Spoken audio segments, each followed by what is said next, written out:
কথা বলবো। আমাদের প্রতিনিধি সন্দীপ সরকার রয়েছেন আমাদের সঙ্গে। সন্দীপ, এই সেবাশ্রয় ডায়মন্ড হারবার মডেলের অন্যতম একটা যে উপায় সেবাশ্রয়, যেখানে একটা প্যারালাল চিকিৎসা ব্যবস্থা চালু করেছিলেন অভিষেক বন্দ্যোপাধ্যায়, সেখানে একাধিক অভিযোগ রয়েছে, নৈরাজ্য রয়েছে।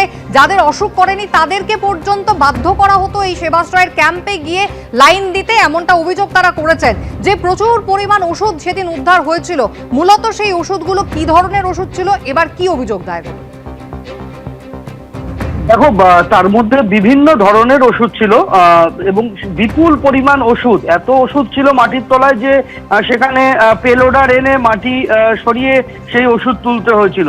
সেই বিপুল পরিমাণ যে ওষুধ উদ্ধার হয়েছিল সপ্তাহখানেক আগে, সেই ঘটনায় এবার লিখিত অভিযোগ দায়ের হলো দক্ষিণ চব্বিশ পরগনার পারুলিয়া কোস্টাল থানায়। এবং এক্ষেত্রেও মূল অভিযোগ প্রাইম অ্যাকিউজড অভিষেক বন্দ্যোপাধ্যায়ের নামেই হয়েছে।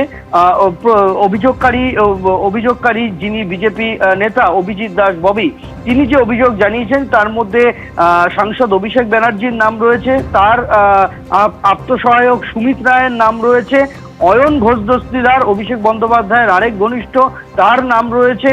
তিনি সেখানকার ব্যবস্থাপনার দায়িত্বে ছিলেন। এবং স্থানীয় সংগঠক হিসেবে জাহাঙ্গীর খান, শামীম আহমেদ, তৃণমূল কংগ্রেসের বিধায়ক গৌতম অধিকারী, মেহবুব গায়েন ইত্যাদি একাধিক ব্যক্তির নাম রয়েছে। এবং সরকারি আধিকারিক হিসেবে তদানীন্তন জেলা শাসক, তার নাম অভিযোগপত্রে দেওয়া হয়েছে।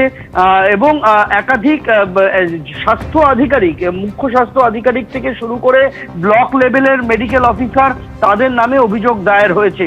মূল অভিযোগ হচ্ছে যে এই বিপুল পরিমাণ যে ওষুধ, সেই ওষুধগুলি সাধারণ মানুষকে না দিয়ে সেগুলি মাটির নিচে কেন লুকিয়ে রাখা হয়েছিল?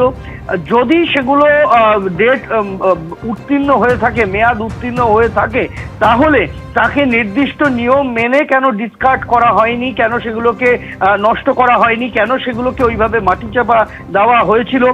এবং ওষুধের কালোবাজারি এখানে হয়েছে কিনা সেটা তদন্ত করে দেখা হোক।